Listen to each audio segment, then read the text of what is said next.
1 p.m. Pakistan Standard Time. Assalamu alaikum. This is Radio Pakistan. The news read by Asma Hafiz. First, the headlines. Pakistan's sesame exports to China have witnessed 179% increase due to support of Special Investment Facilitation Council.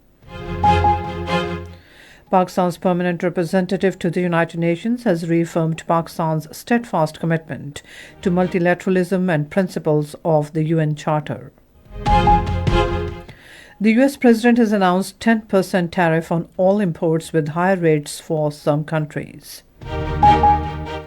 The United Nations Secretary General has renewed his urgent call for immediate restoration of ceasefire and unimpeded humanitarian access throughout Gaza. And now the news in detail. Pakistan's agricultural exports are witnessing significant increase due to the support of Special Investment Facilitation Council. Pakistan's sesame export to China has seen a remarkable 179% increase. In the first 2 months of the current year, 22,740 metric tons of sesame were exported to China. This significant growth in sesame exports will boost the agricultural sector and stabilize the economy. In a landmark diplomatic triumph for Pakistan, Senate Chairman Syed Yusuf Raza Gilani has been designated as the founding chairman of the Inter-Parliamentary Speakers Conference. Formal ceremony in this regard will take place during forthcoming World Summit 2025, sponsored by the Universal Peace Federation in Seoul, Korea. The summit will be participated by 500 representatives and 45 speakers of parliaments from 150 countries. ISC is a Seoul-based global forum dedicated to fostering parliamentary dialogue in addressing key challenges such as climate change, renewable energy, and water scarcity. Ambassador Asim Iftikhar Ahmad presented his credentials as Pakistan's permanent representative to the UN to the Secretary General of the United Nations, Antonio Guterres, in New York. On the occasion, Asim Iftikhar reaffirmed Pakistan's steadfast commitment to multilateralism and the principles of the UN Charter.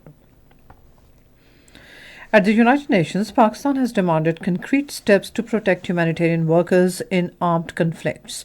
Delivering the national statement at the UN Security Council briefing on the protection of civilians in armed conflicts, Pakistan's permanent representative to the UN, Asim Iftikhar Ahmad, stressed that international community is failing those who risk their lives to serve others. All parties youth conference has termed the attachment of properties and removal of Kashmiri Muslims from government jobs as part of a dangerous plan of Indian government. In a statement in Srinagar, APHC spokesman Abdur Rashid Minhas said economic stagnation of Kashmiris through illegal means is meant to replace the indigenous population with non-locals. He urged the World Human Rights Organizations to take effective notice of the matter.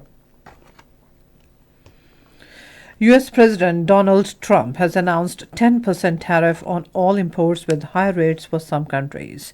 Speaking from the White House Rose Garden, he said the tariffs imposed under emergency powers are necessary to correct decades of unfair trade practices. President Trump also signed an executive order ending duty-free treatment for the low-value packages imported from China and Hong Kong. The White House said the higher tariffs would begin on April 9. He also announced to impose a 25% tariff on cars and car parts that were imported into the United States. Meanwhile, the European Union and other major trading partners have pledged to respond. European Commissioner President Ursula von der Leyen said the EU will retaliate if needed. United Nations Secretary General Antonio Guterres has renewed his urgent call for the immediate restoration of the ceasefire, the immediate and unconditional release of all hostages, and the unimpeded humanitarian access throughout Gaza. In a statement, he expressed his deep alarm over the human toll of the intensified hostilities in Gaza. The UN Secretary General condemned the reported killing of over 1,000 people, including women and children, since the collapse of the ceasefire. Since October 2023, at least 408 aid workers have been killed in Gaza, at least 280 of whom were the UN staff. And that's all from the newsroom. For more news and analyses, log on to our website radio.gov.pk and also watch live video streaming of our bulletins on the link facebook.com/Radio Pakistan News Official.